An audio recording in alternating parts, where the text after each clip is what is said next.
What's up, everybody? Welcome back to White Boy Lockdown Radio. Hey guys, before I get into this story about the lock in the sock, I want to talk about the channel for a little bit. Right now we're at 591 subs. We're almost at 600, which is good. I want to keep a next little small goal at 800, and then from 8 we'll carry it over to 1,000. Appreciate everybody for subbing. Also, I have a little thing on my. If you look at my channel, I have you have the videos, the home. There's on the playlist. I uploaded some songs that I listen to when I'm working out. Some stuff that gets me going on a slug day. What I was gonna do is I'm gonna make another playlist. It's gonna be videos from smaller channels, channel like myself. The reason I want to do this is because when I get a new subscriber, I have a lot of subs that have smaller channels, 300, 200 subs, 150, whatever it is. They have they're small channels, and if I make a list, on my channel, it'll help you guys out as well. So just email me, fitnessman@mail.com, share it, and I'll post it. Hey, it might help you out. I don't have no issue doing that.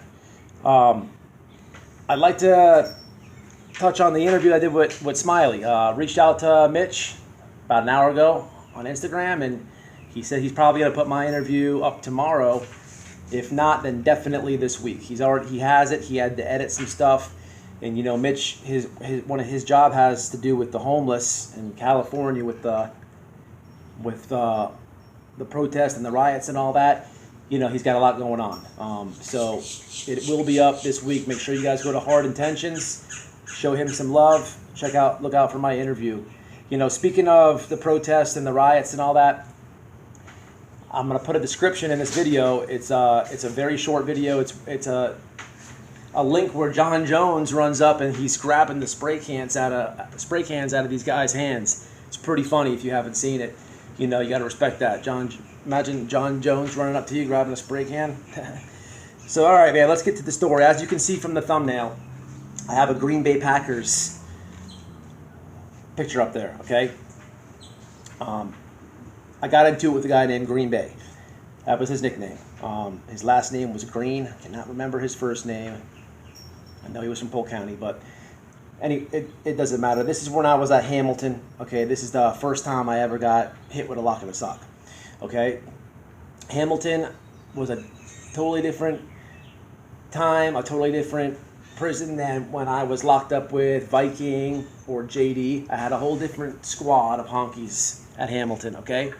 It was a pretty crazy place, different. You never know where you're going to go. You never know where you're going to go. There's prisons in almost every county. It's crazy. It was far from where I was at the time, and it was a different camp. But when I was there, they had a main unit, they had an annex, they had a work camp. I was at an annex for majority of my stay. Then I ended up going to the work camp where I got released from. Okay, a lot of my stories I'm gonna touch on Hamilton for the next couple videos to get everybody caught up. But I remember Green Bay. Okay. Green Bay was about 40. About when we fought, he was about 46, maybe even 47. Middle-aged guy, black guy. He was a jokester. He liked to joke around. He got along with everybody. Very athletic dude. Calisthenics all the time, and he played full court basketball all the time with the dudes over there. He was athletic. He was in good shape, and me and him got along all right. I never had a problem with him. Up until this day, and his hustle was drawing cards. Like he would make a full piece of paper. He would draw a card, like, hey, I need a happy birthday card for my niece, or I need a Mother's Day card for my mom. He would draw it and then charge you a little bit. That was his hustle. So he was a jokester. We joke and this and that. He got along with everybody. He talked to everybody. At this time, I had some stuff going on the streets. At this time, I had no access to a phone. None of my homeboys had any pipes or any phones, and I at this time I couldn't even rent one. I couldn't even rent one. If I was trying to get on a cell phone, I couldn't even get on it if I wanted to. So I had to use the prison phone there, you know, and I was going through some stuff, so it was starting to drag on me, starting to affect me a little bit. You know what I mean? So I wasn't in the greatest moods. We were Sarge calls for laundry.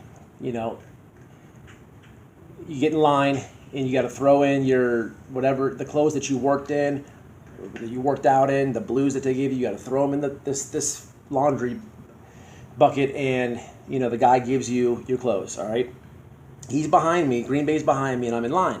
You know, I just got off the phone, so I go to get my clothes, and before I could say that, Green Bay's like, oh, 2X shirt and 36 pants, and I'm like, dude, what's up, bro? Like, you know, something like that.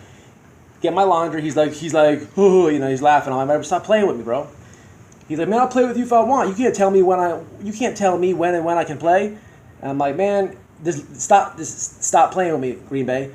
And he calls me out, bro. He's like, you know, F you, you know, C word, this and that. And I'm just like, what in the hell? This is not, it's weird for him to do it. We got along all right. I was just trying to straighten the dude. But he all the way sold out. I don't know if it was a wolf ticket. I don't know if it was him just seeing where I was at. I have no idea. Get there.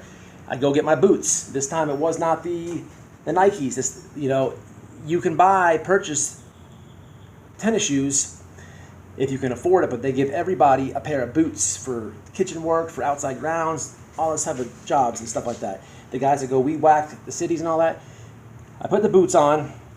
You know, he's selling me out. I tell him get there. You know, he runs to the bathroom, okay? Instead of the grid, the wall where it's angled that I've mentioned in many other videos, instead of him getting to the spot where everybody goes, he goes to the bathroom. You know, and I'm like, what in the hell? So I run back there, try to square up with him. And as I'm coming towards him, he's like selling out, but like at the top of his lungs selling out, and it's echoing. Okay, so I'm not dumb. He's really doing a wolf ticket now. The police are like hitting plexiglass. They're like, go to your bunk. You know, they're screaming. So I go to my single bunk. Okay, it's an open bay dorm. There's bunk beds around the whole dorm like this, and in the middle, a big square. In the middle is all single bunks. So I had a single bunk, and he was about 5 bunks behind me. So I'm sitting on my bunk, okay, and I'm sitting forward at my bunk, and I'm looking at the cops. All right, they're watching us, whatever, and I'm selling out at the same time. I'm like, bro, but I'm looking at them. I'm like, bro, get to that wall, man. Hell, you going in the bathroom for? This is that. So he's talking to me. You know what I mean? Looking at the cops. As soon as they go playing with the mail, whatever they were doing, I'm like, bro, hit the wall. I should have never took my eyes off him. I should have been looking back. Okay, wasn't doing that. As soon as there's time and opportunity, bomb, the wall. I get up there with him. He gets up there with him. We start exchanging. It's about blow for blow. Jump back to get right. As soon as I jump off him to get right, he jumps back, you know, and he whips out the lock in the sock. And it wasn't just a lock in the sock. He had a couple bars of Pride soap in there, the big Pride soaps, about this big actually, almost exactly like this, a pack of cigarettes, thickness. So he dropped a couple bars of soap in there as well. When he takes it out of the pants, okay, he messed up. He made it way too big. And if you remember, I was going to show you guys how to make a lock in the sock. I have a lock, but it's not a master lock. It's not a combination, and I don't have the right size laundry bag. Okay, so when I get the stuff, I will do it. But it's all how you tie that thing. You know, this is the first time I got somebody hit me with one, and this is the first time I had anything to do with a lock in the sock. But I'm telling you guys this one because from this story on, when things happen, you'll understand why I'm saying this. You know, it's always how you tie it and how the length that you give yourself. I wrap my hand around it and tie it right, and I give myself about that much, leeway. So you get somebody, you know what I mean? When he took it out, it was a big old long sock. He's got the lock in there, and he's got the Pride soaps in there, and then he knotted it. Meat and potatoes is when he went to swing this thing, he's swinging it from like it's a mile away. It's like almost slow motion. I weave it and I come in with a right, and every ounce of power, everything that I had. I'm just trying to knock him out. I weave it and just come with a right. Bang! It hit him back. I hit him back, but anybody swinging a lock in a sock is going to be like very fast. I hit him. I nail him. I move him back, but he's coming with it. I try to dodge it right in the back of my head. Bing! He gets me one time. I put my hands up like this, and my forearms are getting lit. So I jump back. I got my setup, but I'm like giving myself a lot of space. So I'm kind of running away from him. Okay, I'm not running away from him like that, but I'm giving myself time. So that same thing. I'm running around the dorm. You know what I mean? And I'm telling him, man, drop that shit. Yeah, my boys are like, hey man, you better drop that damn lock, bro. You better drop that lock. Everyone keeps saying it. A couple of my other boys like, man, drop that lock, man, drop that lock. It started to escalate very fast. Okay, so now it was supposed to be a head up fade. He's trying to fire me up. My boys are telling him, hey man, you better drop that lock, or we're coming in. And everyone's really looking, and you could the tension was getting crazy. And my home team, a black dude, my home team, he made him drop it. He's like, hey man, drop that lock, man, go fight that white boy. That's my home team, this and that. You know what I mean? We get back in there, okay? No lock this time. I remember I was so, I don't know if you guys experience, sometimes I'll get so mad, my eyes will tear up. Not that I'm crying, it's just something that goes on. That's, whenever I get that mad, it's coming. So we get back in there, and I paint him this time. I paint him, I give it to him. Okay? It's over, nothing gets caught, no confinement. Back on the bunk, I'm feeling very unsettled, because everyone's telling me, damn, you whooped that dude. Yeah, I whooped him, but I also got hit with a lock, and this dude tried to hurt me. He pulled a weapon out on me. I can't live with this dude. In the same dorm. So I'm telling my squad of homeboys, I'm like, listen, bro, we got to get this guy up out of here. And they're like, bro, you whooped him every time. They're like, yeah, he hit you with the lock, but you got up out of that, this and that. I'm like, man, I don't trust this dude. I don't want to live like this dude. And they're basically telling me the same thing. They're like, bro, you whooped him. They're like, Green Bay is cool, this and that. And it was crazy, man. I had my buddy Didion. My buddy Didion would stay up all night with me. We'd drink coffee because I didn't trust the fact that it was a dead issue. You know what I mean? And my buddy Nicholas Howard, man, I hope you watch this video, man. I've been trying to find you on anything possible. Nick, if you're out there, fitnessman@mail.com. Nick talks to Green Bay. They did a lot of time together. Nick was at a different camp with him. They came over together, but happened to be, one of my good friends in there. He's talking to him. The situation is dead, but I just don't feel right about it. At the end of the day, though, nothing else escalated. Okay, besides like the inmate.com where they're trying to get something going. It's you got a lot of those dudes that are always going to do that in chain gang. The little whispers and this and that. They just want to try to get something going. They want to see something. So they were trying to tell him that he got whooped, this and that, and then I was talking shit, but he knew that wasn't true, and I wasn't doing that. But besides that, the situation was deaded, man. I didn't love the fact that I didn't get him up out of there. I kind of just ran with the politics. But I learned a lot from that whole thing because I had seen lock in a sock before. I had seen people get fired up and this and that, but it was never my situation.